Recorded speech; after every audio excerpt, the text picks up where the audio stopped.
So shall I admit or will you? Sorry, yeah, I'm just was activating the streaming.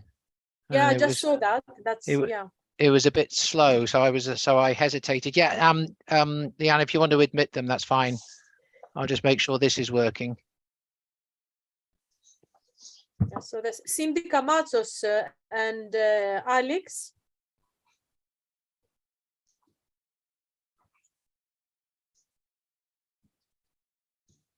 There were a few others, and they seem to have disappeared.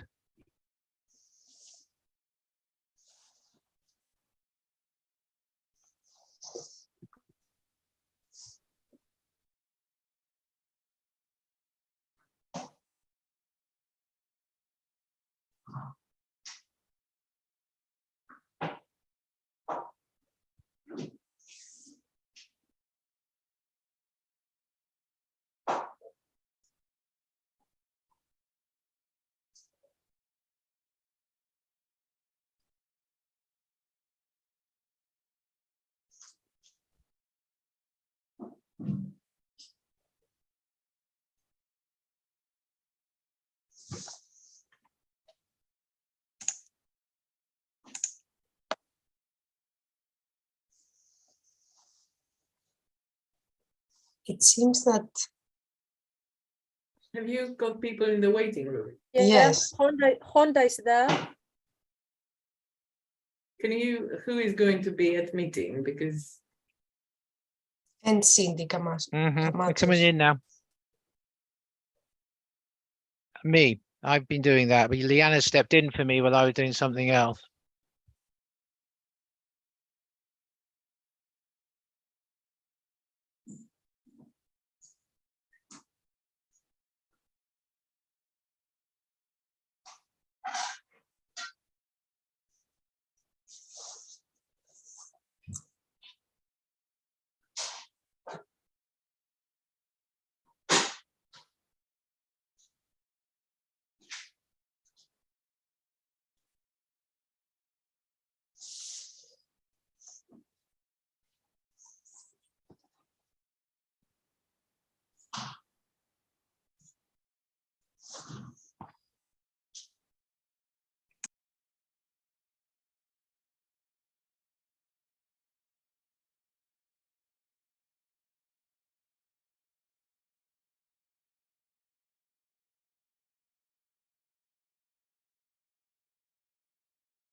Hello, Gonda.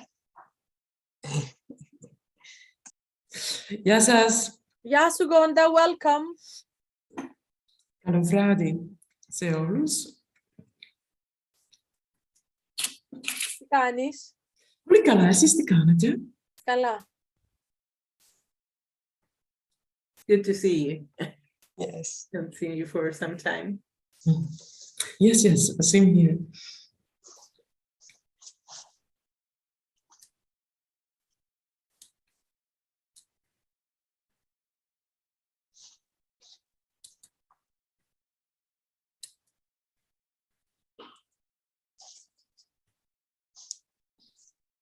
So, Yanthi, shall we wait a bit more or shall we start? I mean, if Maria is happy to start, then I think we should. It's just past 6:30. Yes. Yeah. We can start, I think. Okay. Okay. So welcome everyone. It's a great pleasure to have you with us tonight. My name is Liana Giannakopoulou. My work covers the modern Greek side of the center's interests. I teach modern Greek literature here in Cambridge, and it's a great pleasure and honor to welcome with us tonight Dr. Maria Nikolopoulou, a fellow scholar and a very good friend. Maria Nikolopoulou belongs to the laboratory and teaching staff of the Department of Modern Greek Philology at the National and Kapodistrian University of Athens.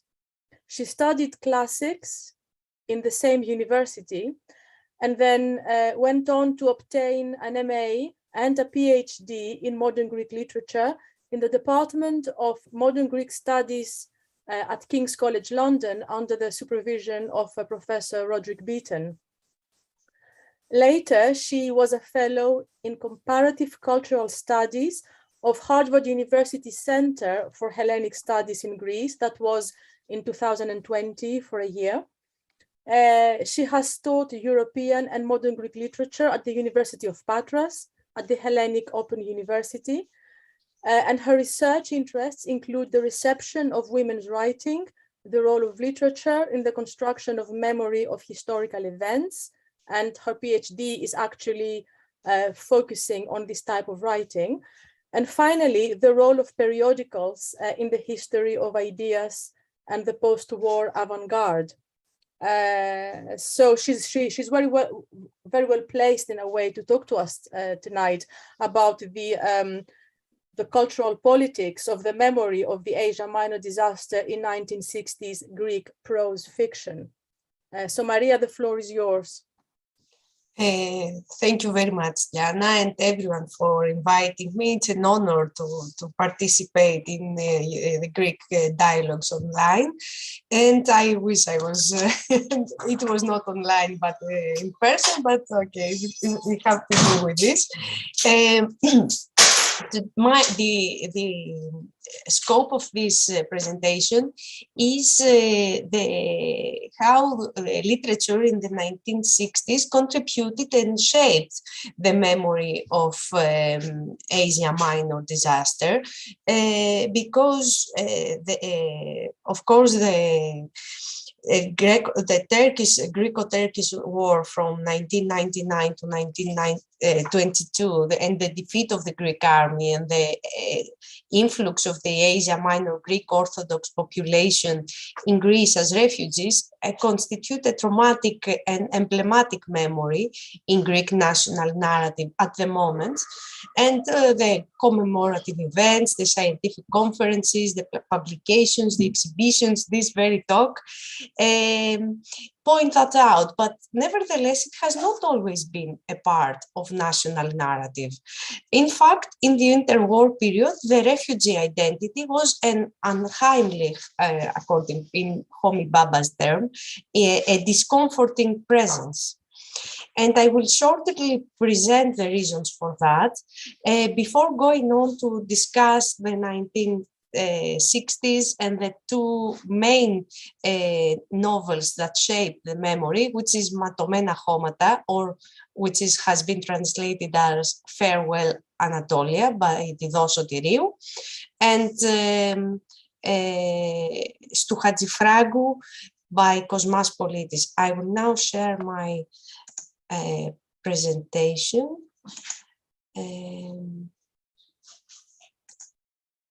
Okay.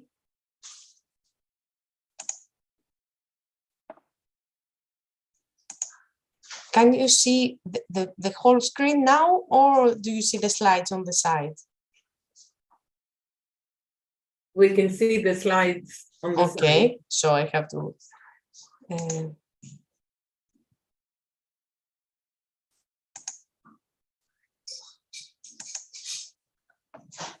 This is, sorry, but It says one participant.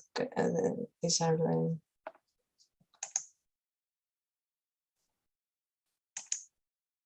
okay, but I cannot know.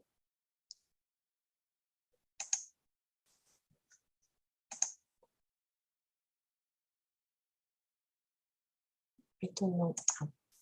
Is this Greg, could you please check? Oh, yes, that's good. okay? Thank you. So these are the two novels we are going to discuss. But before that, I'm going to place them in an historical framework. The passage from the Ottoman Empire to nation states in the beginning of the 20th century meant that ethnic, religious, or linguistic minorities were created in all the Balkan states, contributing to the negative image of the Balkans. Some of these minorities had ethnic or religious affinities with a kin state, which led to the kin state using these minorities as the pretext for irredentist projects. And minorities were trapped between the suspicion of the state where they lived and the irredentism of their fatherland. And they had to negotiate a different identity vis-a-vis the dominant nationalistic discourse. And the Greek Orthodox Christians of Asia Minor, Romni, are the case in point, as are other minorities in Balkan states. The identity of the unredeemed brethren who live in the kin state, can you see, sorry,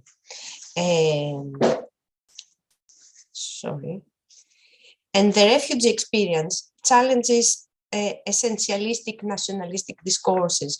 After the Asia Minor, Greeks were forced to leave Turkey because they were identified with the defeated Greek army, and they seek refuge in Greece. They were received with hostility in various occasions and were blamed from the lengthy and bloody war by the local population and a part of the politicians. Both the refugees and the local Greeks realized their differences, and the cleavage between the natives and the refugees was deep throughout the interwar period for economic, ethnic, and political reasons. As Bruce Clark has put it, they were twice a stranger. Literature, during the interwar years, there was not a unified national narrative regarding the Asia Minor catastrophe. On the contrary, the memory of the event was caught in the political antagonisms of the two main parties. Therefore, during the interwar period, the refugee experience was limited within the refugee mnemonic communities, memory communities. Refugees emphasized the Greekness as a claim to the imagined community of Greece. However, they widely employed the term homeland, referring to Asia Minor as opposed to their present place of residence. And this highlights the in-between state of their identity and the role of locality in its formation. And this ambivalent aspect of the term homeland is crucial in the two literary texts I'm going to examine in a while. Literature was instrumental in shaping and negotiating the cultural memory of Asia Minor catastrophe from the interwar years. And the first literary narratives that drew on the refugee experience appeared in the immediate aftermath of the Asia Minor War, employing the discourse of testimony. These are the very well-known to numero number 31-32-8 by Elias Venezis, published in 1924 and 1931, and story of a prisoner of war story. Both have been translated in English by Stratis Doukas, 1929. So they functioned on the verges of the literary field because they were first published in the press, and they were both written as challenges on the level of politics and on the level of poetics, employing testimony. And they brought the refugee identity in the public sphere. I will now quickly move on to the post-war years. In the post-war period, the traumatic experiences of the Second World War and the Civil War superseded the Asia Minor identity and trauma. And so commemorations in the 1950s remained limited to the refugee communities. But the 1960s is a period where the cultural memory of the Asia Minor catastrophe was gradually integrated in the national narrative. And I'm now going to examine why this happened.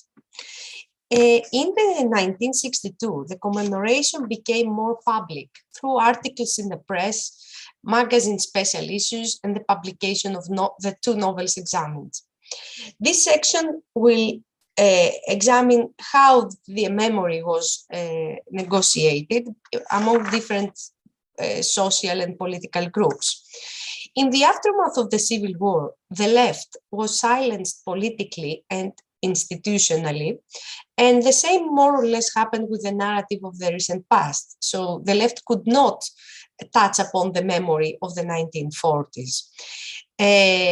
Nevertheless, the narrative of the 1922 catastrophe was not under such restrictions. Straight promoted post-war narratives on the event tended to silence the role of the Entente powers and interpreted the events as the result of national strife.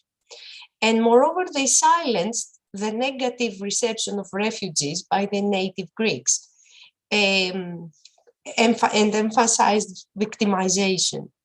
In the framework of the Cold War, communist countries to the north of Greece, such as Bulgaria, Yugoslavia, and Albania, rather than Turkey, had become the main national enemy. Moreover, in the wake of the 1960 Zurich Treaty regarding Cyprus and the independence of Cyprus, the right-wing government faced criticism for compromising national interests to the Turks under British pressure.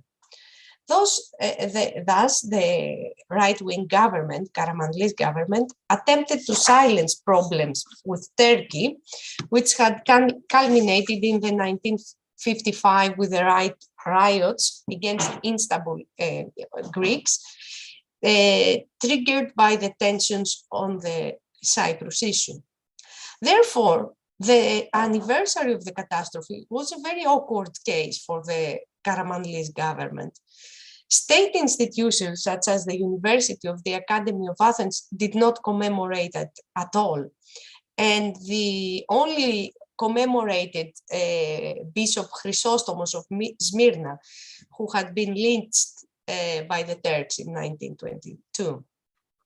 Nevertheless, the center, and especially the left, extensively commemorated the Asia Minor catastrophe anniversary. So the anniversary was highly politicized. Research in newspapers and periodicals of the period documents the negotiation. Pro-government newspapers such as Kaffimerini and Vradini did not refer to the anniversary at all. Vradini only published 3 short stories with the drawing on the Asia Minor catastrophe, and that happened much later. This still shows that literature plays a special role because it oscillates between the autonomy of literary discourse and, on the other hand, the reference to the event through literature. Newspapers of the center, such as To Vima and Ta Nea, refer to the events and the anniversary more extensively. To Vima does not publish any special issues, but however, it publishes opinion articles and its columnists refer to their personal memories of Asia Minor. The same happens here on this article by Phivos Economidis, who has a reportage, a travelogue where he travels in Asia Minor and describes how Asia Minor cities are 40 years after the catastrophe. And he uses, it is very interesting that he uses the title of the Dosotiriou novel, this one, that had only been published 3 months before. This shows how successful the novel was immediately after its publication. On the other hand, Elias Venezis, who had written extensively on Asia Minor and was a columnist of Tovima, preferred not to become an emblematic figure of the anniversary. Thus, he carefully chose the media he employed to commemorate the events. In his weekly columns in Tovima, he only implicitly refers to the anniversary. And his reluctance to refer to the anniversary extensively in his column in Tovima shows that such references to the anniversary did not coincide with the newspaper's official policy. Moreover, Venezis was a member of the Academy of Athens since 1957, but he chose not to break the institution's silence over the anniversary by any presentation or any reference, as you can find out in the Academy's proceedings. Nevertheless, he chose to publish and he chose a different medium, and he chose to publish an one-act play adapted for the radio in the periodical Nea Estia. It is impossible to verify whether the text was performed on the radio, and the choice of a popular medium indicates an attempt to publicize the anniversary and establish a narrative on it. But as we can see in his overall attitude in 1962, we see that he was quite cautious. And this was exactly because the anniversary had been already politicized by the left. The printed press of the left, which at the time was limited to one periodical, the cultural periodical Επιθεώρηση Τέχνης, and the newspaper Η Αυγή, refers extensively to the anniversary in different types of discourse. Literary discourse, testimony, and historical analysis are employed to refer to the events. And the reference to historical events is presented as an alternative narrative to the officially promoted one. In the special issue of Επιθεώρηση Τέχνης, September 1962, historiographic, testimonial, and novelistic discourse are presented as equally reliable, although different. You can see that they employ Fotis Kodoglou painting called The Martyrs, that refers to the Asia Minor catastrophe and the Ameleta Bourou. The reference to historical events, in the special issue of Επιθεώρηση Τέχνης, historiographic, testimonial, and novelistic discourse are presented as equally reliable, although different. The historian Nikos Psiroukis interpreted the involvement of Greece in Asia Minor as the result of its peripheral position regarding the Entente powers and their financial interests in the area. The use of Marxist methodology distanced the narrative of the event from the framework of nationalism and emphasized the role of foreign factors. And this introduced the events examined in the grand narrative of the left about Greek history, which presented Greek history as a series of foreign interventions which aborted the popular will. In this special issue existed a collection of testimonies on the events edited by Eli Papadimitriou, which referred to all aspects of the refugee experience. and extracts from literary texts. You can see here the first pages of the part devoted on literature, and here are the writers present in this special issue. Ηλίας Βενέζης, Στρατής Δούκας, Φώτης Κόντογλου, Μυριβίλης, Τατιάνα Σταύρου and Διδό Σωτηρίου. So Διδό Σωτηρίου, her novel who had just been published 3 months ago is included in the special issue.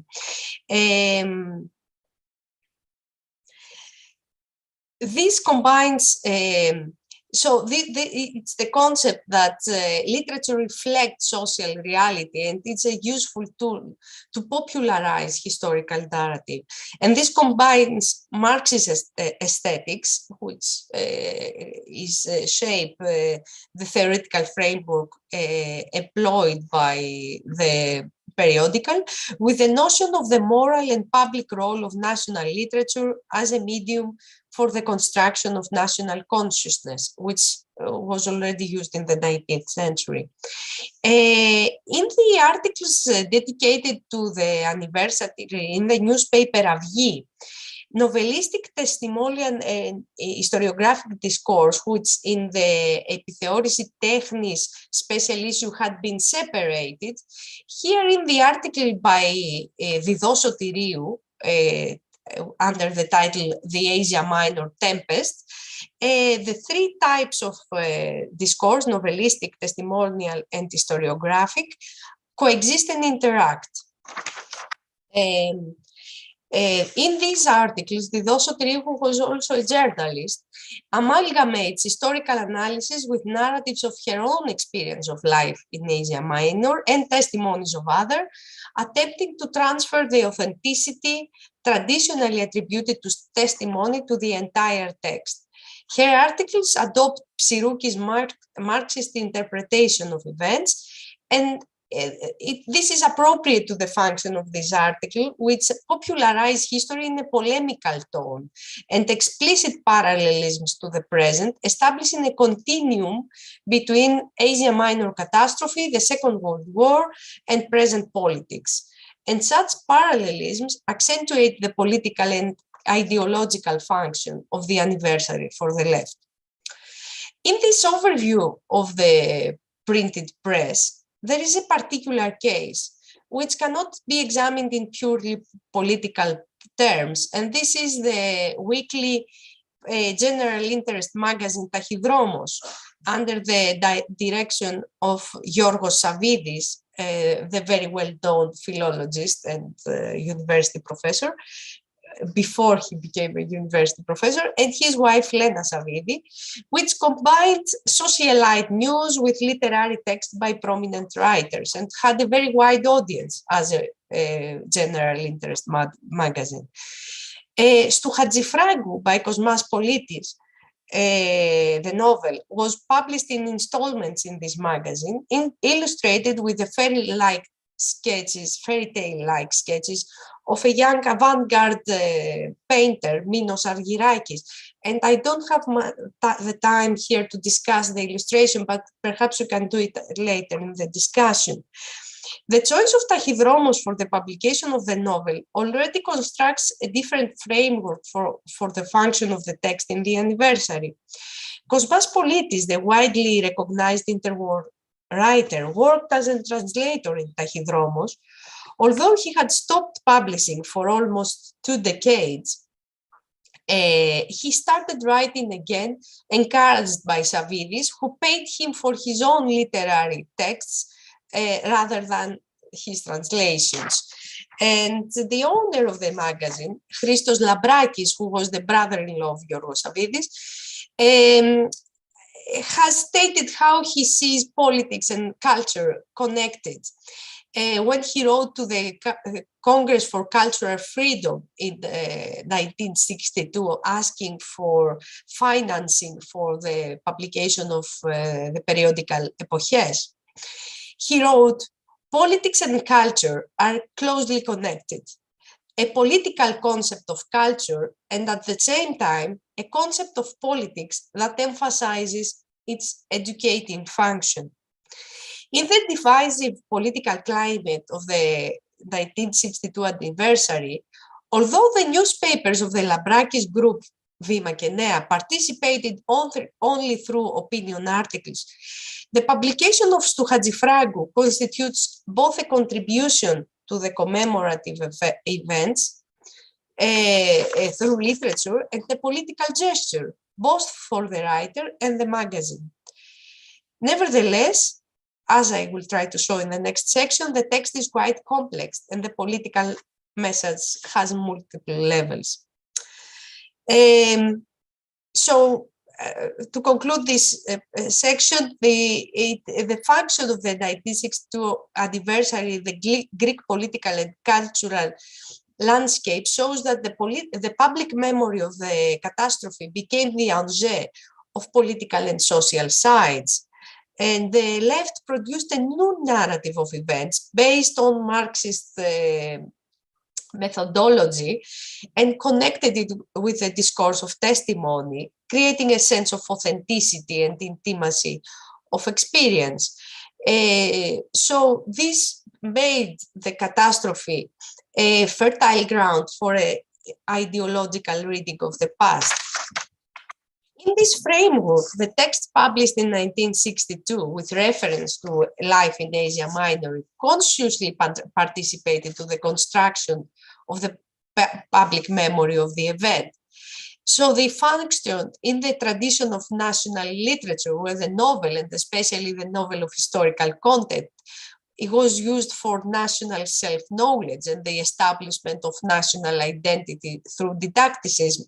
But these two texts challenge national narrative by emphasizing the in-between, the unheimlich state of the minority or the refugee, and the nostalgia for a pre-modern space of the Ottoman Empire, where different ethnicities, different millets in the Ottoman terms coexisted, and they questioned the essentialist discourse of nationalism. The commemorative function of the text is highlighted in the authorial paratexts, which aim to shape the text's reception. And by paratexts, I mean the introductions, the subtitles, etc. In the case of the two novels, the authors explicitly mention the 40-year anniversary. Farewell Anatolia refers to the peaceful life in Ottoman Empire. So here I summarize the two texts. The emergence of Turkish nationalism, the Asia Minor War, and the first-person narrator was an historical person, according to the authorial introduction. His testimony describes his childhood in the early 1900s in a village around Aydin, his life in Smyrna, and concludes with his spectacular escape from Turkey in 1922. The narrator experiences the forced labor camps during the First World War, the defeat of the Greek army in 1922, the burning of Smyrna, and the Turkish war prisoner camps. Stu Hadzifragu, so I just return, is set at the 1900s and describes everyday life in a working class neighborhood in Smyrna. Nevertheless, there are many external prolapses, so it moves to the future, 1932, 1962, etc. And the most extensive one is a chapter set in 1962, Parodos. This creates an awareness of the fate of the world described in the text. It is narrated in the third person, focalized through various characters, and this results in a collective authoritative voice, which can be identified to, and I quote, the memory that narrates. The structure of the text, organized by thematic and spatial association, suggests the mediation of memory in shaping the narrative. The novel draws on the realist tradition to construct the element of locality, but employs modernist techniques to construct a multi-phased commemoration of the lost city of Smyrna. Its emphasis on space rather than time and its self-referentiality regarding the function of memory question many of the assumptions of refugee narratives and their realistic assumption and nationalistic overtones. I'll now move to the examination of the peritext, which means introductions. The peritext of the novels, titles, subtitles, authorial introduction, afterwards, etc., attempt to shape their reception and emphasize the commemorative function and their relevance to the anniversary. The examination of the peritext highlights how the author or the publisher associates it with the anniversary. Ματωμένα χώματα, in ματωμένα χώματα, Sotiriou explicitly refers to the anniversary and emphasizes the necessity of testimony, which is deemed more important than historiographic discourse. The author presents herself as the mediator of testimony and assures the reader that she respects it. And although she presents herself as the mediator, Sotiriou does not discuss her mediating role and in the construction of her discourse. And the issue of the mediating function of memory is also silenced in the introduction, so suggesting that testimony offers immediate access to the past in the tradition of interwar literary testimonies. So it invites a referential reading of the text. In the case of Stu Hadjifragu, and I'll now move to the first, there is not an introduction, but there is an epigraph, which you can see here on the first installment of the publication in Tachydromos. In this epigraph, Kosmas Politis writes, "They managed to make me feel as a raya in my own homeland," suggesting the opposition between the Greek and the Rum identity, the Asia Minor Greek identity, since, as he explains in an interview published immediately after the publication of the novel, they are the Greek officials during the Greek mandate of Smyrna. So Kosmas Politis questions the identification of Greece with homeland, because homeland here is presented as Asia Minor, and emphasizes the locality of identity. So how is locality constructed in both texts? The construction of the space commemorated is crucial in both texts. In ματωμένα χώματα and Stu Hadjifragu, space is present in the title, indicating that the commemoration of space and of life there is their focus. The textual techniques traditionally employed for the construction of locality are based on the use of place names, dialectical elements, and the reference to customs and social practices, and all this drawn ithografia, which is the school of writing based on realistic representation of traditional community life.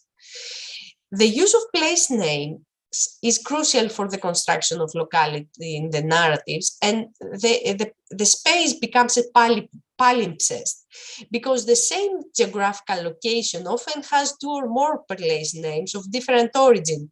For example, a modern Greek name, an ancient Greek name, and a Turkish name. And the use and re-establishment of Asian Greek place names by institutions such as the church and education is based on the nationalistic discourse of the continuum of Hellenism from ancient times to the present. And this is presented in both ματωμένα χώματα and Stu Hadjifragu. And in this framework, the Asia Minor Greek population is regarded in essentialistic terms and becomes the basis for territorial claims. The novels differentiate this nationalistic concept of space and the locals' experience of lived space.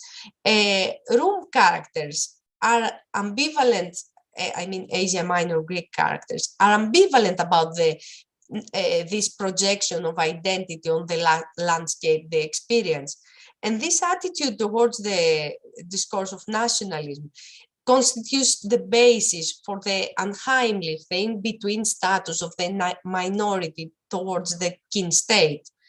And it also emphasizes the vulnerability of these minorities towards the discourse of nationalism, because it offers them a sense of identity, so they are attracted to it. So space becomes a palimpsest of projections illustrated through the interaction of place names. The novels employ dialectic elements to construct the locality, and this discourse is shaped by the use of vocabulary of Turkish origin. And these are employed to celebrate the Anatolian identity of the Asia Minor Greeks, adding to their otherness and exoticism, and they thus reverse the pejorative image of Asia Minor refugees employed by the native Greeks in the interwar years. In Sto Hadjifragu, the multiplicity of Asia Minor of ethnic groups, languages, and culture which interact in the space of Smyrna shape the novel's discourse, which is dispersed with regionalisms. And here, at the end of the first installment, Kosmapas Politis notes on that. These regionalisms, many of which have Italian, Turkish, or French origin, create multiple levels of connotation in the text, and they question the purist linguistic policy and its concurrent nationalistic ideology, and they celebrate the polyphonic, dynamic, and synchronic aspect of language. And the extensive reference to different musical genres, songs, and sounds creates a true soundscape in the novel, reconstructing the lived experience of the city of Smyrna and emphasizing the multi-ethnic character of music, not just language. Especially in, there are two aspects of time in the novels. It's the circular time of religious celebrations, agricultural activities, which create a sense of security and subordinates time to space. And I use here Peter Mackridge's terms. And it's a pre-modern concept of time, contrasted to the linearity of historical time in all the texts. Historical time invades the narratives through nationalism and war and alters the identity shaping practices and highlights the irony of this sense of security. And especially in Sto Hadjifragu, this happens in a chapter, positioned in the middle of the novel, which is set in the present, 1962, where a refugee is visited by a researcher asking for his testimony on the catastrophe. The elicitation of testimony, the mediation of memory, the role of trauma are all thematized in this chapter named Parodos. You can see here the chapter, and you can see how the illustration of Minos Argyrakis is very different in this installment. Parodos means two things: a diversion a diversion, or the entry of the chorus in the orchestra at the beginning of a tragedy. And the refugee, who is a young boy in the rest of the narrative, presents his personal loss, the miscarriage and the death of his wife, which coincides with the catastrophe. This chapter sheds an ironic shadow on all the personal dramas narrated in the second half of the novel, since the reader becomes very aware of the fate of the world described. The identity-shaping space in the narratives is a multi-ethnic pre-modern space where different millets coexist. Both texts place great emphasis on the interaction of the Asia Minor Greeks with Turks and other ethnicities, which was instrumental in shaping the Asia Minor identity. Matomena Homata emphasizes the peaceful aspects of this coexistence before the rise of Greek nationalism, and divisions are presented to be based on class rather than ethnicity, because, of course, it is a Marxist, there is a Marxist outlook in the novel. Peaceful coexistence in Matomena Homata becomes contradictory at closer examination. The Greek sense of superiority to the Turks, especially rural populations, which are presented as poor and superstitious, emphasizes the stereotype of the slow Turks. Superiority is interpreted as the result of Greek culture, financial power, and minority position. And this draws on the late 19th century ideological trend among Ottoman Turks, who after the Tanzimat reforms preferred the Ottoman Empire to the small and poor Greek state. Regarding the space of Smyrna, Matomena Homata emphasizes the dominance of the Greek elements, and this differentiates the text from the Stouhadzifragu, which accentuates the multi-ethnic character of the city and explores the coexistence of ethnicities in a more nuanced way. Peaceful coexistence was an integral part of the left's discourse in Asia Minor, in both Greece and Turkey. And this allowed them to put the blame for ethnic tensions on foreign interventions. In Matomena Homata, interethnic violence is interpreted historically as the result of political interventions that led to the emergence of competing nationalisms. Unlike nationalist discourses, especially employed by the right, Matomena Homata refers to violence committed on both sides and by the Greek army as well. And this was a subject which was, and until recently, silenced by official discourses, and only recently has it re-emerged in literature, because it subverts the discourse of victimization traditionally used concerning the Asia Minor War. In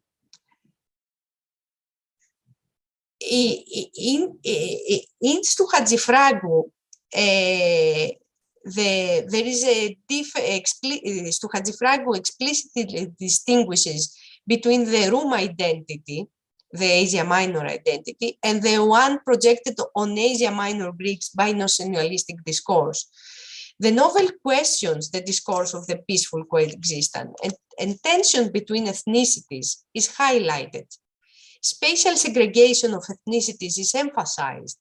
The characters in Stouhadzifragu are not exclusively Greek or Turkish. Smyrna is presented as a multi-ethnic space, and you can see that also in the illustration of Minos Argyrakis here, who was also from Asia Minor. The identities and group affiliation of most characters would not fit in the pigeonholes of nationalist discourse. They are unheimlich, in between. Some of the novel's characters are Turkish refugees from the Balkans.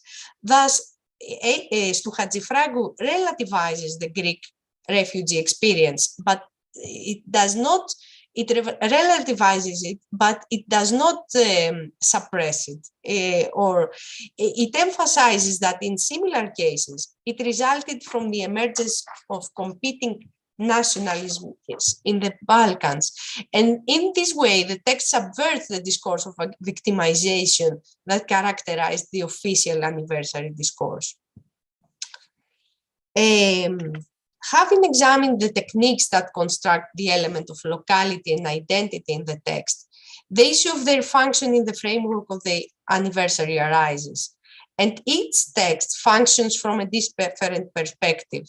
Considering their techniques and ideological framework, their ideological role can be outlined. Matomena Homata succeeded in adapting the discourse of testimony, which is conventional assumptions of referentiality, authenticity, and popular character in the political and cultural discursive framework of the 1960s. And the Marxist historical interpretation of the Asia Minor War in the novel associated it with the narrative of the Greek left, and the novel subverted the nationalist narrative by emphasizing the peaceful coexistence of the people in Ottoman Empire. And it constructed a grand narrative which emphasized divisions of class rather than ethnicity. And this was successful for previous narratives blaming one or the other side of the interwar political systems were irrelevant in the post-war framework. This narrative existed in historiography, but Matomena Homata popularized it by combining it with testimony, and this led to the distinction of the Asia Minor identity only to the extent that it questioned nationalist discourses, but it did not question the belonging of the refugees in the Greek national identity. And therefore, the novel's reception was very positive. We have already seen by the references to it very early in 1962, and it was translated very early with by the Communist Party initiative in Russian, Bulgarian, and Italian. But it was very successful also in Turkey, which was translated in Turkish in 1970 and has been a bestseller for decades.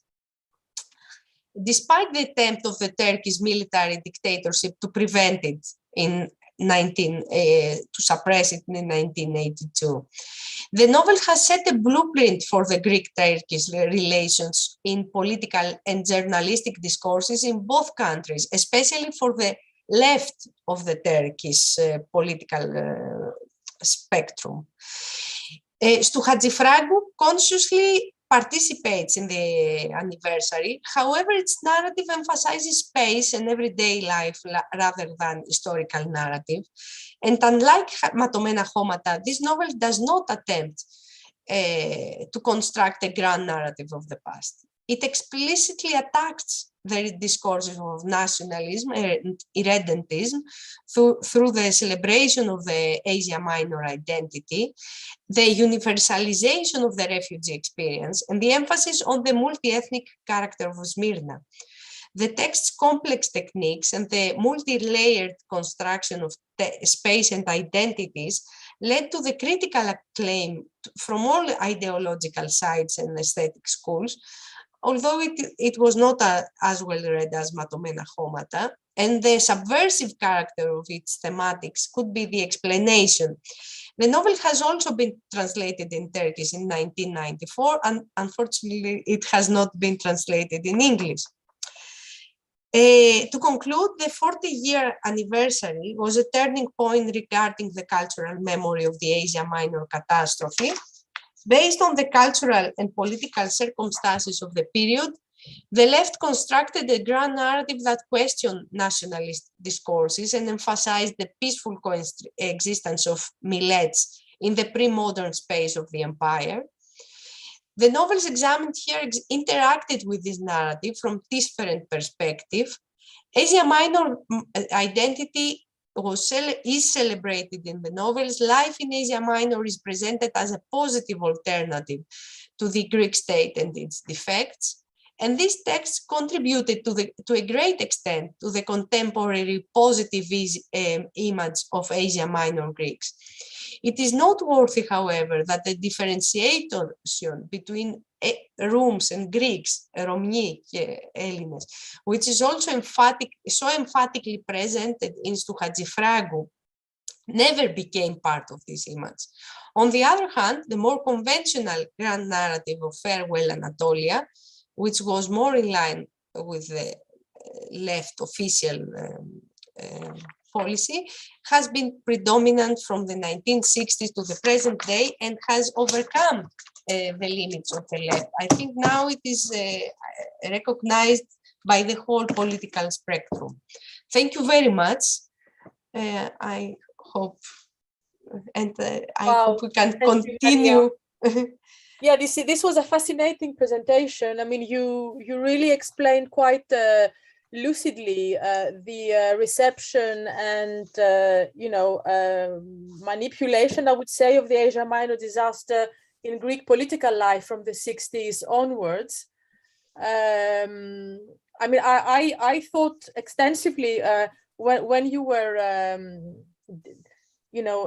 talking about these texts and about their political context, I thought extensively of Doukas's Historia Enos Echmalotou, because it is, although it is such an early testimony, text, it does challenge, especially I found what you said about the identity of the Asia Minor identity and the idea of homeland as presented in Sotiriou and to Hadzifragu, very close exactly to what Doukas is doing in 1929, rejecting the idea of homeland as being Greece. I mean, yes. Doukas is using Homeric motifs to do that, but it means that the idea that being from Asia Minor and being Greek remained different throughout these, all the way to the 60s. But do you think that Sotiriou is not challenging the Ellinikotita of the refugees is perhaps the reason why it's so successful, because it challenges less the idea of Greekness? Yes, and I think that also the greatest part of the refugees and the refugee organizations, etc., they chose publicly not to differentiate themselves from the Greek identity. On the contrary, they emphasize that they are Greeks, that they come from, they are connected to antiquity, etc. Because when they arrived in Greece, they were challenged. Their Greek identity was challenged. So publicly, I think that is part of the success. Publicly, they emphasize that their correct connection to Greek identity. I think that for Politis is a political choice to differentiate it, because he does not attack the foreign powers as much as he blames the Asia Minor catastrophe on the both political sides of the Greek politicians. He says that we should not blame the Entente powers or the imperialism, etc., but the Greek politicians themselves. So, yes, I think that in that way, Sotiriou is more conventional and therefore more successful. Yeah, well, yes. That's actually interesting. That and then also what you said about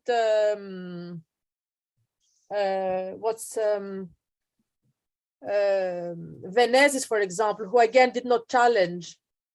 That's so is this a kind of self-preservation reaction to basically be accepted and be Venezis in the 1960s is part of the establishment. He's a member of the academy. He is a columnist in Tovima, so he doesn't want to identify himself with the left. It's a very political. If you see the articles of Avgi, it is a very divisive period. It is 6 months before the elections. So Venezis does not want to participate in this politicized anniversary, and he chooses to, all his articles, the very few references to the catastrophe are his articles or on Κέντρο Μικρασιατικών Σπουδών, which is the Center of Asia Minor Studies, which is a project collecting testimonies. So he doesn't refer to other aspects of the anniversary at all. He only emphasizes that this center should be preserved, it should be financed, etc. Let us now open the floor to questions from the audience. You can either, as Yanthi just posted, write your questions in the chat, or just raise your hand and say your question on on Zoom. So please feel free to ask Maria.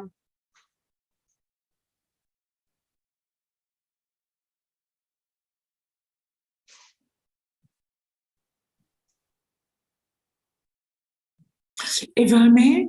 Yes, I had a question about the sketches of Minos Argyrakis, yes. which I like Do a you lot. want? And I have do you always... want me to share them again? Yes, please. Yes, Okay. please.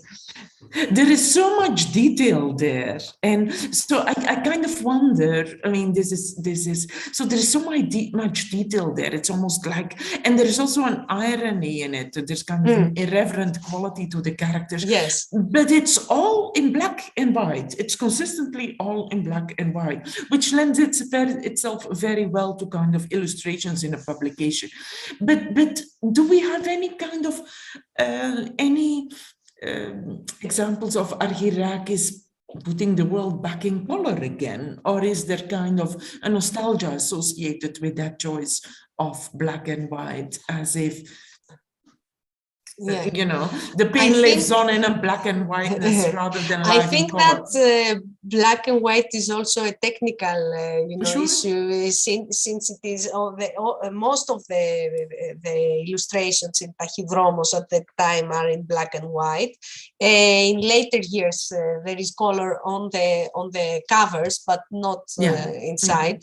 So, but I think you are very right, because I'm not an art historian, of course, but Argyrakis uses sketch, and in a kind of, he connects this modernistic element with this ironic element, as you say, and also this popular element. In a way, I don't know, in Tachydromos, all literary texts were illustrated, and that is very interesting. I don't know if Kosmas Politis chose Argyrakis, or it was Savvidis who chose Argyrakis for the novel. But, there is this connection of popular with modernistic and ironic, which is also some characteristic of Hadjifragu. I think these illustrations are very appropriate. For example, this is the I don't know how you call it in English. This is in every installment exists this one, this dream-like representation of Smyrna with the love, the angels flying here, and the kites. The kites, Patserkenia, as Politis says, and all this detail. Or here he presents this multi-ethnic space, which is presented in the text. Here the priest discussing with the Turkish, or all this. It is very interesting, and I wish I had more specialization in art history to say anything. But yes, and I think that the illustrations are very connected to every installment, in different style. For example, here in Parodos, he chooses a more expressionistic illustration. It's almost like a dark chorus emerging out of Parodos. Yes. Well, this is what I was going to say. So on the one hand, you have the kind of lost paradise, as it were, as you said, and then on the other side you have the darkness, the war and catastrophe. So it is quite appropriate to what the novel is trying to say. We have a hand raised by Yanthi. Yes. Yes, thank you very much for the presentation. It was really, really interesting. I just wanted to ask you something from a linguistic perspective. You mentioned that the geographic and the locality was expressed through the different names and names of places and so on. And I was wondering whether there is any difference between the more and the less conventional writers with regard to whether some of the names are made to sound more Greek than Turkish, for instance? Is that because you mentioned, about the Dosotiriou that is, becomes more conventional? I was wondering whether there is any indirect evidence for that also. No, The way that no, they both use Turkish place names, and they both describe these palimpsest that that education projects ancient Greek place names while they live in a place that is named in Turkish place names, and these palimpsest. But I think that there is a very interesting scene. Both have a scene where the child narrator is introduced to the space by the teacher, and they find the new place names to the already familiar space. But in Stu Hadjifragu, this is done in a more emphatic way. This scene is very central in a way. But no, Sotiriou uses a lot of Turkish words, and this it also recreates the lost space and celebrates the Asia Minor identity. So it doesn't hide it in that level. Right, because there is a lot of nationalistic, there are many nationalistic attempts to actually change names to sound more. Yes, but since they both write from a left perspective, they are against, this type of nationalism that overcomes, or silences foreign words and foreign place names. Great. Thank you. We have two contributions in the chat. One is by Despina Stamatelu. Despina, do you want to read to say aloud your contribution, or shall I just read it? It doesn't look like a question, just a thank you for the historical sources of newspapers that you mentioned. And also, she says that in literature, work seems that national history has a main role in comparison with personal life stories narrated. I'm not quite sure I understand that. If I can say something is that in both novels, the personal and the collective are intertwined in a way, and especially in the case of Matomena Homata, this is, he becomes the representative of the Sotiriou says that in the introduction, that her protagonist is the representative of the Asia Minor Greeks and goes through all the experiences. So in her case, the national overcomes the personal. In the case of Stu Hadjifragu, the personal is more emphasized because there is this emphasis on everyday life and the small personal dramas. But this middle chapter, Parodos, creates the ironic framework where all these small personal dramas are superseded by the catastrophe. And this tragic irony that we know that all these worlds described there, these small personal dramas, are going to be effaced by the catastrophe in a way. So I don't know if that I answered the question, but yeah. There is a question by Cinti Camachos, who can't, because of technical reason, can't ask the question herself. She says, thank you for this interesting presentation. I'm wondering if you could say something about Sotiriou's first novel, In Nekrή Περιμένουν of 1959, and if her depiction of Greek refugees in this was different from what you've discussed in Matomena Homata. In Nekrή Περιμένουν was her first novel. It is quite very much autobiographical. So and although it is autobiographical, even there, it doesn't have the focus and the scope of the Marxist, you know, the interpretation of history through the Marxism, Marxist methodology, as is the case for Matomena Homata. But even there, you can see, because Sotiris was a member of the Communist Party and was a Marxist herself, you can see there the class divisions, you know, the differences between that the ethnic, that peaceful coexistence exists in Nekri Perimenun as well.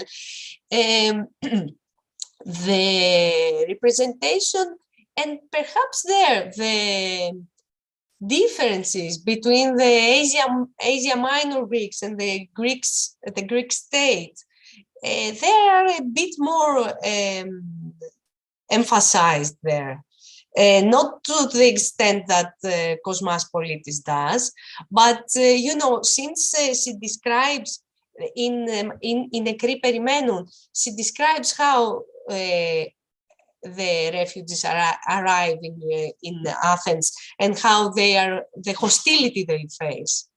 So, you know, there it is a more discomforting, let's say, narrative in a way. I don't know if that covers Cindy's question, but if the scope is more narrow, let's say. Or She's thanking you, so I think okay. that yeah. Okay. You have also thanks from Georgia Gotsi. Are there any other questions?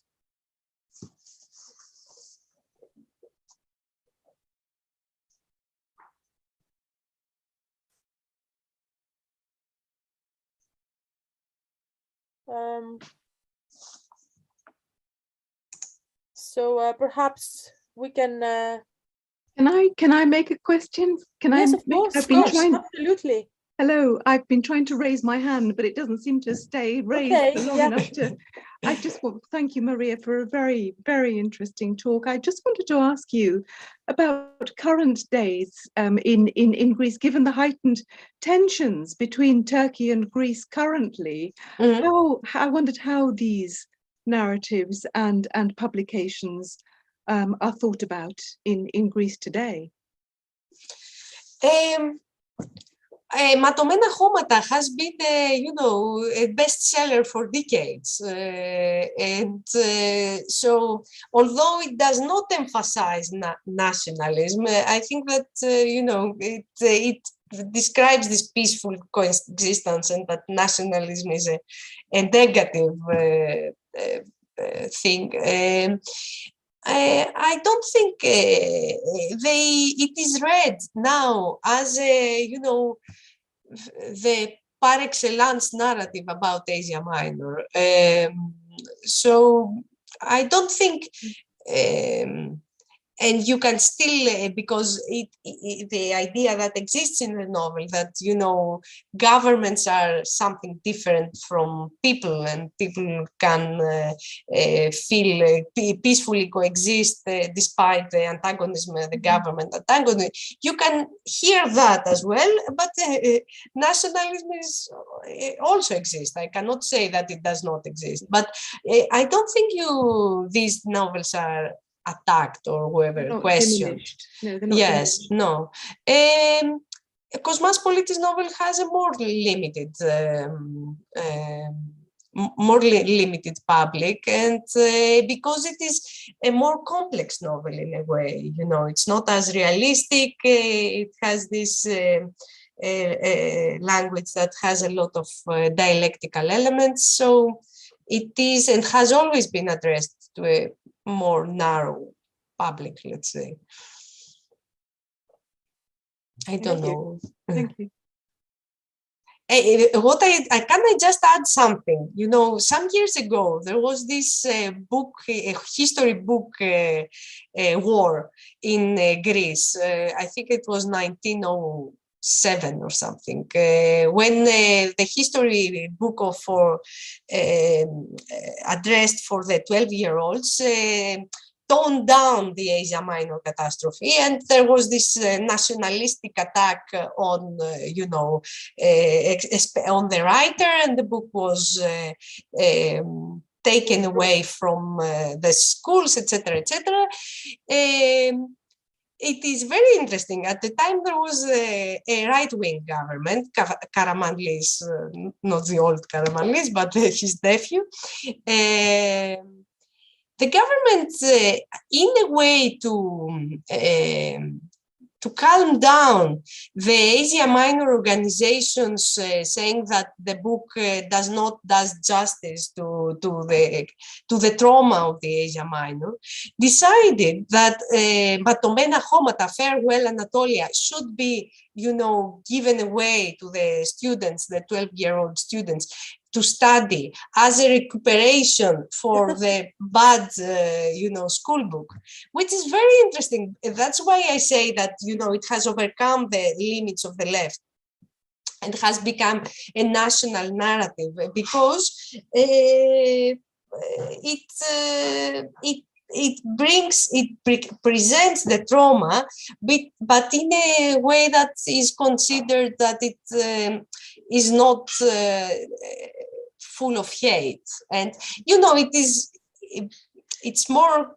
it's easier to blame everything on the bad foreigners rather than say that we did our own mistakes.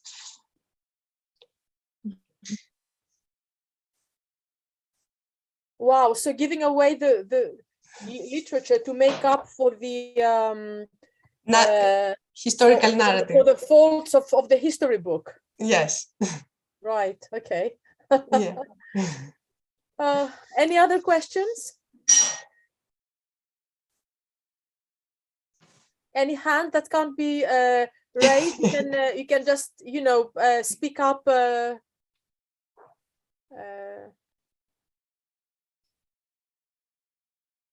We have many thank yous in the chat. So if there are no more questions, Maria, it was a fascinating talk. I learned a lot from that. Thank you very much. And thank you very, very much. And I hope, I don't know, but if it is the right place to say, but I hope that Stu Hadzifragu was, translated, although a lot will be lost in translation. I mean, all the regionalisms, but still I think it is a very interesting text. Thank you very much for the invitation. And I hope I see you in person. Yes. Thank you, everyone, Next time. for being with us.